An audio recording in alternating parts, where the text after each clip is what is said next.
Alright, guys, so I just read chapter 3 of Genesis, and this is the chapter that's basically about the fall of man. So, if you're not familiar with the story, it's basically a story when the serpent, which some people call Satan, but there's been speculation that it's Lilith, um, where the serpent tempted Eve to eat of the tree that was forbidden, and she also gave some fruit to Adam, and they both ate it after God told them not to eat it.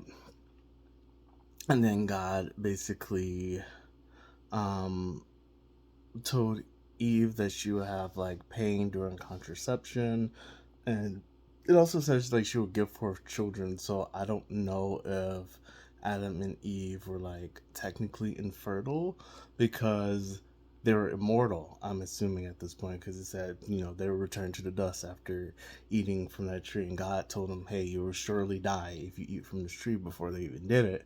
So I say that because in a lot of cultures, having children is basically the closest thing you can get to immortality, because it continues your bloodline, it continues literally your physical genes, and in a lot of cultures you're reborn in your within your descendants, and a lot of African cultures is like that. Since once again, I'm doing this as a way to connect to my ancestors.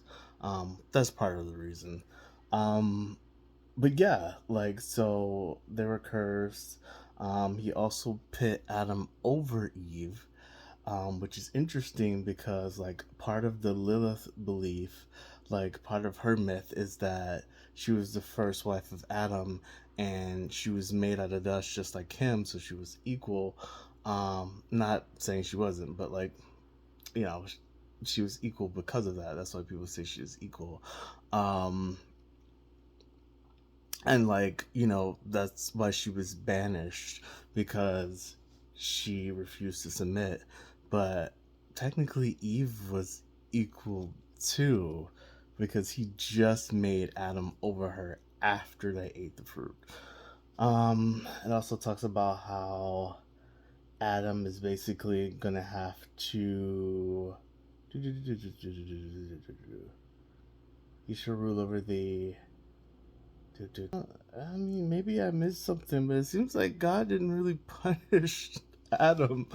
Um, Growing up, I was taught that basically Adam was punished with all the duties that a man has to have now. Like, you're the head of the household, you're the breadwinner, things of that nature. Which is kind of saying that let me read this. Okay. And to Adam he said, because thou hast hearkened unto the voice of thy wife, and hast eaten of the tree of which I commanded thee, saying, thou shalt not eat of it. Cursed is the ground for thy sake, and sorrow thou shalt eat of it all of the days of thy life. So, eating of the ground. And then it also goes on to say, thorns and thistles shall they bring forth to thee, and thou shalt eat the herb of the field. In the sweat of thy face shalt thou eat bread, till thou return into the ground, for out of it wast thou taken, for dust thou art, and unto dust thou return.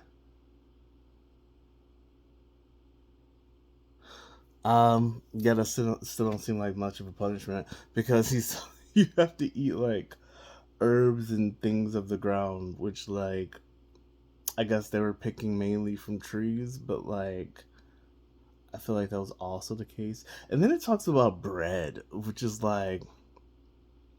ovens weren't invented yet. So that's why I look at the Bible and I'm just I can't take this literally. This makes no sense literally.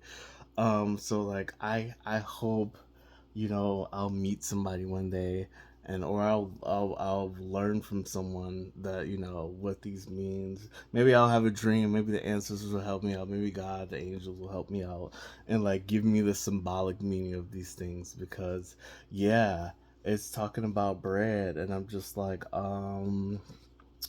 in the Garden of Eden, was there a bread tree? like I'm not seeing how bread is possible. Let me find that part where it talks about bread again, because I gotta read it again. Da-da-da-da-da-da-da.